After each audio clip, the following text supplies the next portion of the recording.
నూతన సంవత్సరంలో వానర సినిమా ప్రభంజనం సృష్టిస్తుందని సినీ హీరో దర్శకుడు అవినాష్ తిరువీధుల అన్నారు.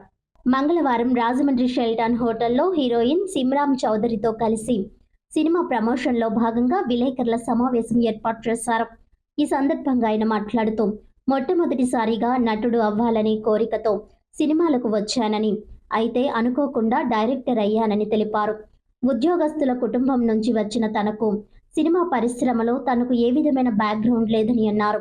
ఎంబీఏ వరకు చదివిన తనకు సినిమాలో హీరోగా నటించిన కోరికతో పరిశ్రమలోకి వచ్చానని అన్నారు. గ్రామీణ ప్రాంతం బ్యాక్ డ్రాప్ తో వానర సినిమా చిత్రీకరణ జరిగిందని అన్నారు. ఈ సినిమాలో హీరోకు మైకలాజికల్ టచ్ ఉంటుందని ఆయన తెలిపారు. హీరో ఏ పని చేసినా ముందుగా జై బజరంగబలి అంటుంటాడని వివరించారు. సినిమా బాగా వచ్చిందని, విడుదల అనంతరం ప్రేక్షకుల నుంచి మంచి స్పందన లభిస్తుందని అన్నారు. హీరోగా, డైరెక్టర్గా తనకు అనుభవం లేనప్పటికీ కొన్ని నెలలు యూట్యూబ్లో స్టడీ చేసి సినిమా తీసేందుకు సిద్ధమైనట్లు తెలిపారు. తన తండ్రి హీరో అవ్వాలని ఆశించారని, ఎప్పుడూ తనతో సినిమాల గురించే చర్చించేవారని వివరించారు. తన తండ్రి ఇచ్చిన స్ఫూర్తితోనే సినిమా రంగ ప్రవేశం చేసినట్లు తెలిపారు.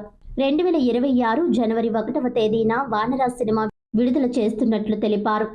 నూతన సంవత్సరంలో వానర ప్రభంజనం సృష్టిస్తుందని ఆశాభావం వ్యక్తం చేశారు. వానర సినిమా హీరోయిన్ సిమ్రాన్ చౌదరి మాట్లాడుతూ పల్లెటూరి అమ్మాయిగా ఈ చిత్రంలో నటించానని అన్నారు.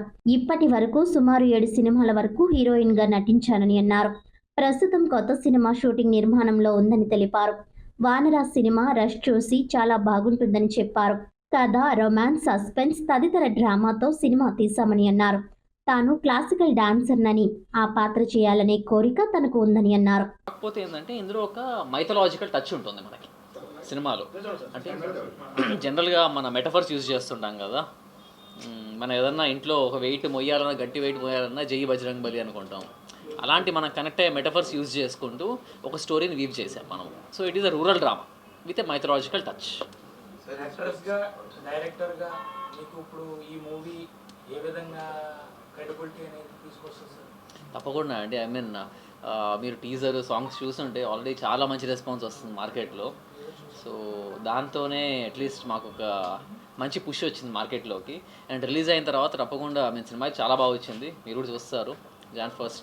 సో యాజ్ అన్ యాక్టర్, డైరెక్టర్గా రెండు కేటగిరీస్లో చేయాల్సి వచ్చింది. లేదు కాదండి, స్టోరీ స్క్రీన్ పే నా ఫ్రెండ్ రాశాడు. నా ఎంకే బ్యాచ్మేట్ విశ్వజిత్ అని, ఆయన స్టోరీ స్క్రీన్ పే రాశారు. దానికి డైలాగ్స్ వచ్చేసి సాయి మాధవ్ బుర్రా గారు రాశారు. ఇనిషియల్ నేను చేద్దాం అనుకోలేదు, చెప్పాను కదా, వేరే డైరెక్టర్తో వెళ్దాం అనుకున్నాము. కానీ వర్కౌట్ కాక ఒక 3 months బ్రేక్ తీసుకొని మళ్ళీ ఇంకొకళ్ళ మీద నమ్మే ఇది నాకు కాన్ఫిడెన్స్ రాలేదు నాకు. ఎందుకంటే మనలాంటి వాళ్ళకి సినిమా బ్యాక్గ్రౌండ్ లేదు. ఒక సినిమా పోయిందా రెండో సినిమా ఉండదు.